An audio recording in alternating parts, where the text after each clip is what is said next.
We தமிழர்களுக்கு வணக்கம். ஊடகவியலாளர் திரு வளவனோட இணைஞ்சிருக்கோம். வணக்கம் சார். வணக்கம் சார். மோடி ஒரு மிகப்பெரிய பிம்பமாக கடந்த 10 ஆண்டுகளாக சித்தரிக்கப்பட்டுட்டே இருந்துச்சு. ஆனால் இப்போ பார்த்தீங்கன்னா ஒரு சபாநாயகரை தேர்வு செய்ய முடியாத இடத்துல உட்கார்ந்துருக்காங்க. ஏன் என்ன தாமதம் சபாநாயகரை தேர்வு செய்யறதுக்கு? என்ன அரசியல் போயிட்டு இருக்கு டெல்லியில்? இல்லை, ரொம்ப முக்கியமானது. மோடி பார்த்திங்க அப்படின்னா இவ்வளவு நாட்களாக அவர் விஸ்வகுரு 56 இன்ச்சு மார்பு கொண்டவர், இந்த நாட்டையே உக்ரைன் போரையே சமாளிச்சிருவார். சவுக்கிதாராக இருந்தவர் இன்னைக்கு பார்த்திங்கன்னா பரமாத்மாவினுடைய தூதனாக பிள்ளையாக இந்த லெவலுக்கெல்லாம் ஒரு பில்டப் ஒரு பக்கம் கொடுத்துட்டு இருந்தார் இல்லையா? இது எல்லாவற்றையும் தாண்டி முதல் அமில பரிசோதனை மோடி அவர் காட்டிக்கொள்வதைப் போல அந்த பலசாலி தானா அப்படிங்கிறதுக்கு இன்னைக்கு நாடாளுமன்றத்துக்குள்ளே அவர் நிரூபிக்க வேண்டிய கட்டாயத்திற்கு வந்திருக்கிறார். அதில் ஒன்று தான் முதல் விஷயம், ஸ்பீக்கர் எலெக்ஷன். சபாநாயகரை தேர்வு செய்வது அப்படிங்கிறது, சபாநாயகர் நமக்கு எல்லாருக்கும் தெரியும், ஒரு கான்ஸ்டியூஷனல் போஸ்ட், இந்திய அரசமைப்பு சட்டத்தால் உருவாக்கப்பட்டது. அவையை அவர் தான் நடத்துகிறார். அவருக்கு பல அதிகாரங்கள் இருக்குது. அதில் பல முக்கியமான விஷயங்கள், இவங்களுக்கு தேவையான வேலைகளை பண்ணுறது அப்படிங்கிறது தனி. ஆனால் இந்தியாவில் 1947க்கு பிறகு சுதந்திரம் கிடைத்து இத்தனை ஆண்டு காலத்தில் ஒரு முறை கூட சபாநாயகருக்கு தேர்தல் நடந்தது கிடையாது. அதுவே பார்த்திங்கன்னா குறைஞ்சபட்சம் அப்படின்னா என்ன அர்த்தம்னா, எல்லா பிரதமர்களும் எதிர்கட்சிகளோடு பேசி ஒரு முடிவுக்கு வரக்கூடிய இடத்திற்கு இருந்திருக்கிறார்கள் அப்படிங்கிறத பார்க்குறோம். கடந்த முறையோ அதுக்கு முந்தின வாட்டியோ காங்கிரஸ் கட்சியினுடைய எண்ணிக்கை என்பது அவங்களே உளவியலாக 50 அப்படிங்கிற இடத்துக்கு கிட்ட, அதுக்கு கீழே இருந்து அப்புறம் 50 தொட்டது அப்படிங்கிறது அவங்க கண்டெஸ்ட் பண்ணக்கூடிய இடத்துல இல்லை என்கிற காரணத்தினால் போன முறை காங்கிரஸ் ரொம்ப ஸ்ட்ராங்காக அதுக்கு போட்டியிடவோ அல்லது அணி திரட்டலையோ செய்யலை. இந்த முறை அவங்களுக்கு எண்ணிக்கை இருக்கிறது. ஆஸ் அ டுகெதராக இந்தியா பிளாக்காக நாங்கள் 234 பேர் வச்சுருக்கிறோம், நீங்கள் 240, உங்களுடைய கூட்டணியோட 92, எங்களாலையும் கண்டெஸ்ட் பண்ண முடியும் என்கிற இடத்திற்கு காங்கிரஸ் இன்றைக்கு இருக்கிறது. இந்தியா கூட்டணி வலுவாக இருக்கிறது. மோடியினுடைய அவங்க என்ன நினச்சாங்க அப்படின்னா, சபாநாயகரை போன முறை கடந்த 2019 24 வரைக்கும் வழக்கமாக என்ன மரபு வச்சுருந்தாங்கன்னா, சபாநாயகரை ஆளுங்கட்சிக்கும் துணை சபாநாயகரை எதிர்கட்சிக்கு கொடுப்பது என்கிற மரபு இருந்தது. துணை சபாநாயகர் என்கிற பதவியே இல்லாமல் 5 வருஷம் நடத்திட்டாங்க. இதை தான் மோடியினுடைய மிகப்பெரிய ஆணவமாக நம்ம பார்க்க வேண்டியிருக்கிறது. எதிர்கட்சிகளுக்கு கொடுக்க வேண்டிய மரபையே நீங்கள் கொடுக்கல. மரபுங்கிறத தாண்டி ஃபில் பண்ணப்பட வேண்டியது கான்ஸ்டியூஷனல் போஸ்ட்டாக இருக்கிறது. நீங்கள் கான்ஸ்டியூஷன் எடுத்து கண்ணில் ஒத்துனதெல்லாம் இருக்கட்டும், டெப்டி ஸ்பீக்கர் போஸ்ட்டை கொடுக்குறேன்னாச்சும் உறுதி கொடுக்கணும் இல்லையா அப்படிங்கிற இடத்துக்கு தான் கேள்வி வருது. இப்போ இந்த இடத்துல இந்தியா கூட்டணி கன்சென்சஸ்க்கு நாங்கள் வரணும் அப்படின்னா, மோடி பாஜக நேரடியாக சபாநாயகர் போஸ்ட்டுக்கு வரக்கூடாது. ஒருவேளை அவருடைய கூட்டணி கட்சியாக சந்திரபாபு நாயுடுவோ நிதிஷ்குமாரோ ஒருவரை நிறுத்தினால் நாங்கள் ஒருமித்த ஆதரவு கொடுக்க தயாராக இருக்கிறோம். ஸ்பீக்கர் பிஜேபியால் இருக்கக்கூடாது அப்படின்ட்டு அவங்க நகர்த்துகிறார்கள். குறிப்பாக நம்ம மகாராஷ்டிராவிலிருந்து பல குரல்கள், அது 2 கூட்டணியிலிருந்தும் சரி, அதில் ரொம்ப முக்கியமானது சஞ்சய் ராவத்தினுடைய குரல். இந்தியா கூட்டணியினுடைய வாய்ஸ் நிச்சயமாக இருக்கும். இதை ஒரு கூட்டணி ஆட்சியாக நடத்துவதற்கு மோடியை கொண்டு போகக்கூடிய இடத்துக்கு நிதிஷோ சந்திரபாபு நாயுடுவோ வருவார்கள் என்று சொன்னால் அவங்களுடைய குரல் அழுத்தமாக பதியணும்னா நாங்கள் அதை கூட சப்போர்ட் பண்ணுவோம் அப்படின்னு சொல்லிட்டாங்க. பாஜகவால் ஒரு முழுமையான முடிவுக்கு வர முடியல. அவங்க 3-4 பேர்களை பரிசீலனையில் வச்சாங்க. ஓம் பிர்லாவே ரிட்டைன் பண்ணலாமா அப்படின்னு பார்த்தாங்க. ஓம் பிர்லா கூடாதுங்கிறதுல அத்தனை பேரும் தெளிவாக இருக்காங்க. ஏன்னா போன முறை 160 பேர் வரைக்கும் சஸ்பெண்ட் பண்ணி மொத்தமாக தூக்கி வெளியில் போட்டது 2 அவைகளிலும் இருந்து அப்படிங்கிறத பார்க்குறோம். அந்த இடத்துக்கு திரும்ப அவர் வருவதுங்கிறது வேண்டாம் அப்படின்ட்டு அடுத்து அவருக்கு வேறு மினிஸ்ட்ரியும் கொடுப்பதற்கான ஸ்பேஸ் இருக்குது. அப்போ அப்படின்னும் போது ஓம் பிர்லா கிடையாது அப்படின்னா, இப்போ பிஜேபி ராஜ்நாத் சிங் கடந்த 3 நாட்களாக டிஸ்கஷன் போயிட்டுருக்கு. கூட்டணி கட்சிகளோட திரும்ப பேச்சுவார்த்தை. சந்திரபாபு நாயுடு ரொம்ப பெரிய அளவுக்கு அதுக்கு ரெசிஸ்ட் பண்ணுறார் அப்படிங்கிறத நம்மளால் பார்க்க முடியுது. அவருக்கு என்ன பிரச்சனைனா, ரொம்பலாம் கிடையாது, 5 வருஷம் பின்னாடி ஃப்ளாஷ்பேக். 2019 ஜெகன்மோகன் பெருவாரியாக ஜெயிக்கிறார். சந்திரபாபு நாயுடுக்கு 6 MP இருந்தது. 6ல் 4 பேர் பிஜேபியில் போய் சேர்ந்துட்டாங்க. பார்லிமெண்ட்டில் கொண்டு போய் அப்படியே அணி தாவி போயிட்டாங்க. அவர் அத்தனை முறை எழுதியாச்சு ஸ்பீக்கர்லேருந்து அத்தனை பேருக்கும், எங்கள் கட்சி எம்எல்ஏ எங்களை விட்டு தவி போயிட்டாங்க, நடவடிக்கை எடுக்கணும்னு. ஸ்பீக்கர் எடுக்கவே இல்லை. ஏன்னா அவர் பாஜகக்காரர். பாஜகவுக்கு இன்னொரு கட்சியிலிருந்து உடச்சிட்டு வந்தவரை எப்படி நடவடிக்கை எடுப்பது என்பது ஒன்று. இன்னொன்று, லீகலாகவே பார்த்தா ஒரு அணி ஃபேக்ஷனாக உடையுதுன்னு வச்சுக்கோங்களேன், 2/3 மேலே போச்சுன்னா அது ஒரு அணி இவங்களுக்கு பவர் போயிடும் அப்படிங்கிறத நம்ம பார்க்குறோம். 6 பேரில் 4 பேரை தூக்குனா 2/3 தானே. இப்போ சந்திரபாபு நாயுடு தன்னுடைய எம்பிக்களை இழந்து விட்டு வெறும் 2 பேரை வச்சுக்கிட்டு அவங்களும் கடைசி வரைக்கும் கூட இருந்தாங்களா அப்படிங்கிற கேள்வி இருக்குது. ராஜ்யசபாலையும் அவங்களுக்கான ஸ்பேஸ் இல்லாமல் இருந்தப்ப இதே மோடியிடம், இதே அமித்ஷாவிடம் தான் சந்திரபாபு நாயுடு போன வரை எம்பிக்களை பறி கொடுத்தார். அவர் தலைக்கு மேலே அந்த 16 எம்பிக்களை கையில் வச்சுருக்காரு இல்லையா, அவர் தலைக்கு மேலே கத்தி தொங்கிக்கிட்டே இருக்குது. கூட பவன் கல்யாணோட 3 MP இதுவுமே கத்தியாக தொங்குறதுனால தான் அவர்களுடைய பிரச்சனை என்பது சந்திரபாபு நாயுடு அதை கேட்குறாருன உடனே தான் இன்னொரு கார்டை இவங்க கொண்டு வராங்க. நாங்கள் ஆந்திராவுக்கான பிரதிநிதித்துவமாக கொடுக்குறோம். ரகுபதி புரந்தேஸ்வரியை கொடுக்குறோம் அப்படின்னா அப்புறம் அவங்க பிஜேபிக்காரங்க தாங்கிறது, பிஜேபியுடைய மாநில தலைவருங்கிறத தாண்டி இவருக்கு நேரடியாக சொந்தக்காரர் தானே, உங்க மனைவியினுடைய சகோதரி தானே அப்படின்னா அது அவங்க குடும்ப பகை, அது 40 வருஷத்து பகை. என்டிஆர் கிட்ட இருந்து கட்சி இவர் கொண்டு போயிட்டாங்கிறதுனால புரந்தேஸ்வரிக்கு இன்றைக்கு வரைக்கும் இருக்கக்கூடிய அந்த குடும்ப பகைங்கிறது, அதை தாண்டி புரந்தேஸ்வரி பொலிட்டிக்கல் ரீதியாக அடுத்த லெவலுக்கு குரோத்துக்கு போகுது என்பதை சந்திரபாபு நாயுடு ஒரு நாளும் விரும்ப மாட்டார் அப்படிங்கிறத நம்ம பார்க்குறோம். அப்போ இந்த இடத்துல புரந்தேஸ்வரி நீங்கள் கணக்கு காட்டி ஆந்திராவுக்கான கணக்குனோம், ஒரு தெலுங்குறதுக்கு தானே நாங்கள் கொடுத்துருக்கோம், அதெல்லாம் நல்லா பேசுவாங்கல்ல பிரதிநிதித்துவம். நம்ம எல்முருகனை மத்திய பிரதேசத்துலேருந்து அனுப்பிட்டு ஒரு தமிழர் தமிழ்நாடு வாக்களிக்காவிட்டாலும் நாங்கள் அனுப்பியிருக்கிறோம் அப்படின்னு பேசுகிற மாதிரி அங்கே ஒரு ஈக்குவேஷனுக்கு ட்ரை பண்ணுறாங்க. அதுக்கான வழி இல்லாமல் தான் இன்றைக்கி வரைக்கும் ஒரு கன்சென்சஸ் அப்படிங்கிறத நோக்கி முழுக்க இதில் மோடி அமித்ஷா 2 பேருமே தலையிடலை இந்த சென்ஸ் உட்காந்து பேச்சுவார்த்தை 2 நாள் 3 நாள்லாம் இழுக்கிறது எங்களுடைய ஸ்டைல் ஆஃப் அரசியல் கிடையாது அப்படிங்கிறதுனால ராஜ்நாத் சிங் தான் முழுக்க சீனியர் அமைச்சராக கேபினெட்டில் டெக்னிக்கலி பார்த்தா அவர் நம்பர் 2, ஆனால் அதிகார ரீதியாக பார்த்தா அவர் நம்பர் 2 இல்லைங்கிறது வேற. அவரிடம் கொடுத்து தான் பல கட்ட பேச்சுவார்த்தைகள் அப்படிங்கிறது போயிட்டு இருக்கிறது. சந்திரபாபு நாயுடுக்கு இன்னமும் இருக்கக்கூடிய பயம், இதை பிஜேபிக்கே நம்ம கேண்டிடேட் ஆதரிக்கிறோம்னு சொல்லிட்டோம்னா இந்த 16 பேரும் அடுத்த 100 நாளைக்குள்ள நம்ம பக்கம் இருப்பாங்களா, போய் பிஜேபியோட ஐக்கியம் ஆகிடுவாங்களாங்கிறது அவருக்கு மிகப்பெரிய கேள்வியாக இருக்கிறது. இந்த இடம் தான் நம்ம இவ்வளோ சந்தேகத்திற்குரிய ஒரு சூழல் தான் வந்து டெல்லியில் இருக்குது. அதாவது சந்திரபாபு நாயுடு தன்னோட எம்பிக்களை இழந்துருவோங்கிற பயத்திலேயே மோடியோட கூட்டணி வச்சிருக்கிறது அப்படிங்கிறது எதிர்காலத்தில் என்னவா பிரதிபலிக்கும், இந்த ஆட்சி வந்து இன்னும் எவ்வளோ காலம் நீடிக்கும் அப்படின்னு நீங்கள் நினைக்கிறீங்க? இல்லை, இப்போ இந்த இடம்னா சந்திரபாபு நாயுடுக்கு catch-22 சுச்சுவேஷன்.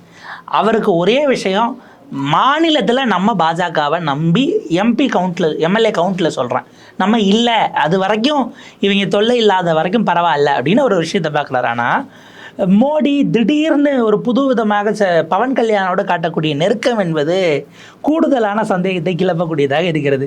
சந்திரபாபு நாயுடுக்கு சமீபத்தில் ஃபங்க்ஷன்லாம் நடந்தது, பவன் கல்யாண் மோடி பாராட்டுறாரு, அவர் கூட கொஞ்சம் நேரம் பேசிட்டு போகிறாருங்கிறது வேறு விதமாக. சரி, என்டிஆருக்கு இவர் என்ன பண்ணாரோ அதை பவன் கல்யாணம் வச்சு பண்ணுறதுக்கு ஒரு பிளான் நடக்கலாமா அப்படிங்கிற மாதிரி, இல்லை சந்திரபாபு நாயுடுக்கு ஒரு பவர் சென்டர் பக்கத்துலேயே பேரலல் பவர் சென்டரை உருவாக்கிட்டோன்னா நிர்வாக ரீதியாகவும் வருமோ அப்படிங்கிறதுக்கான ஒரு முயற்சியாங்கிற கேள்வியை எழுப்பினாங்க. அதை புரிஞ்சதுனால தான், இல்லை இவருக்கும் சீனியரான அரசியலில் சீனியரான சந்திரபாபு நாயுடு துணை முதலமைச்சர் பவன் கல்யாணுக்கு கொடுத்து ஈக்குவேட் பண்ணிட்டார். அதில் பார்த்தீங்கன்னா அவர் ஃபஸ்ட்டு, செகண்ட் பவன் கல்யாண், 3வது அவருடைய பையன் நாரா லோகேஷ். ஸோ அப்படிங்கிறது தான் கேபினெட்டினுடைய உங்களுக்கு ஆர்டரில் பொசிஷனே வருது. பவன் கல்யாணுக்கு அந்த இடத்த கொடுத்து அவரும் முடிஞ்ச வரைக்கும் டர்புலண்ட்டாக இதுக்கு மேலே கொண்டு போக இல்லை, எண்ணிக்கை இருக்கிறது. ஆனால் அந்த மாநிலம் அது 2014 ஆட்சி முடிகிறதுக்கு முன்பாக 13 கடைசி பிரித்தாங்க இல்லையா, அதுக்கு பிறகு இன்றைக்கி வரைக்கும் ஒரு ஸ்டேபிளான இடத்துக்கு வரல. அதை தாண்டி இவர் அந்த காலத்தில் ஐடி ஹப் தொடங்குற காலத்திலேருந்து தொடர்ந்து பலவிதமான கடன்களை வாங்கியிருக்கிறார் ஆந்திராவுக்காக. இப்போ என்னென்னா, போன முறை ஜெகன் நாங்கள் 3 தலைநகரமாக்குறோன்னு கொண்டு போனதை இவர் திரும்ப மறுபடியும் ஆரம்பிக்கணும்னா மிகப்பெரிய அளவுக்கு நிதி நெருக்கடி இருக்கிறது. முழுக்க நிதி மத்திய அரசுகிட்டேருந்து வராமல் மாநிலத்தையே ரன் பண்ண முடியாது அப்படிங்கிற இடம் இருக்குது. இப்போ அந்த இடத்துக்கு இவங்க நாங்கள் உங்களுக்கு முடிஞ்ச வரைக்கும் சப்போர்ட் பண்ணுறோங்கிற ஒரு விஷயத்த சொல்லி தான் நாங்கள் கம்ப்ளீட்டாக பார்த்துக்குறோம், உங்களுக்கு எந்த வகையிலையும் எந்த நேரத்துலையும் கைவிட மாட்டோம், வெளிநாடுகளில் பேங்க்ஸில் வாங்கி தர்றதை கூட நாங்கள் செஞ்சு தரோங்கிற மாதிரியான நெகோசியேஷன் தான் வச்சுருக்குறாங்க. அவர் இங்கே மத்திய அரசில் பெரிய அளவுக்கு ஸ்டெபிலிட்டி இல்லாமல் போனால், ஆந்திராவுக்கான நிதி சுத்தமாக இல்லாமல் போச்சுன்னா கவர்மெண்ட்டே ரன் பண்ண முடியாத நிலை ஏற்படும். அது அரசு ஊழியர்களுக்கான சம்பளமோ அவங்களுக்கான டிஏடியோ பென்ஷனு இதை போடுறதுக்கே கூட இல்லாத ஒரு சூழல் இருக்கும். ஜெகன்மோகன் ரெட்டி அவ்வளோ வேலை பண்ணிட்டு போயிருக்காரு.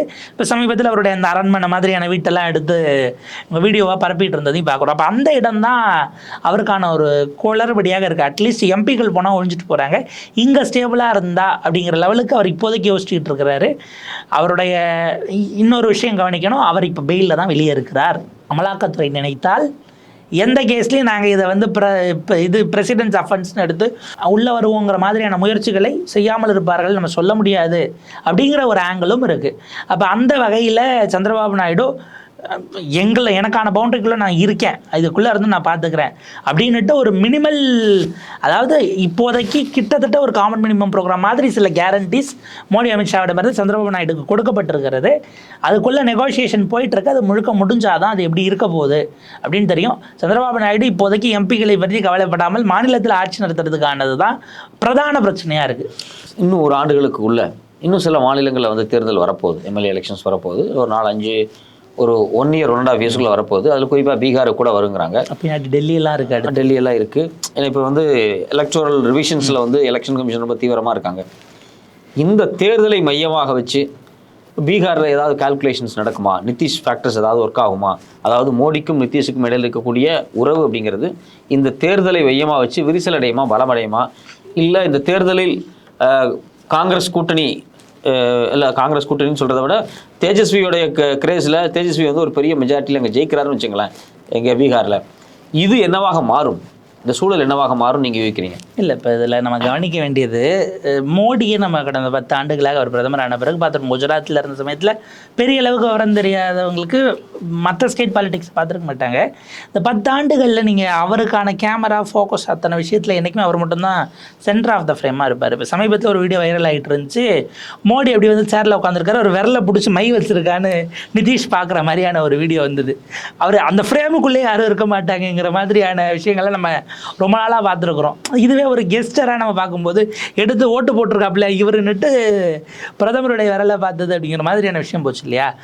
இது வந்து அதாவது கூட்டணி கட்சிகளிடம் அவங்க என்ன மாதிரியான நடவடிக்கைகள் நகர்வுகள் இதை கொண்டு போகிறாங்கங்கிறத தாண்டி நம்ம பார்த்தோம், நிதிஷ் வந்து எந்த எல்லைக்கும் எந்த விதமான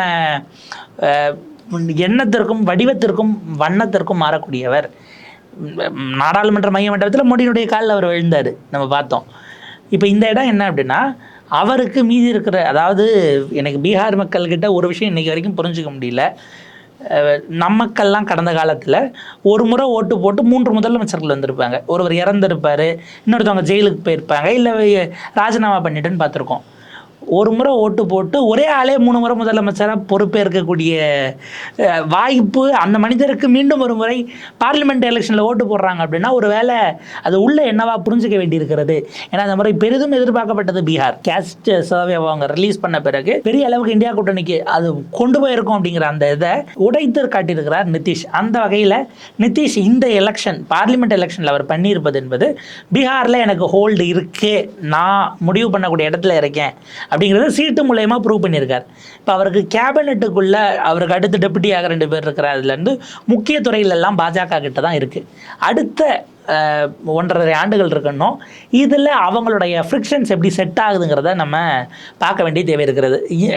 இந்திய வரலாற்றிலேயே சமீப காலமாக தான் அந்த துணை முதலமைச்சர் கல்ச்சருங்கிறது ரொம்ப அதிகம், ஒரு 10, 15, 15 ஆண்டுகளாக.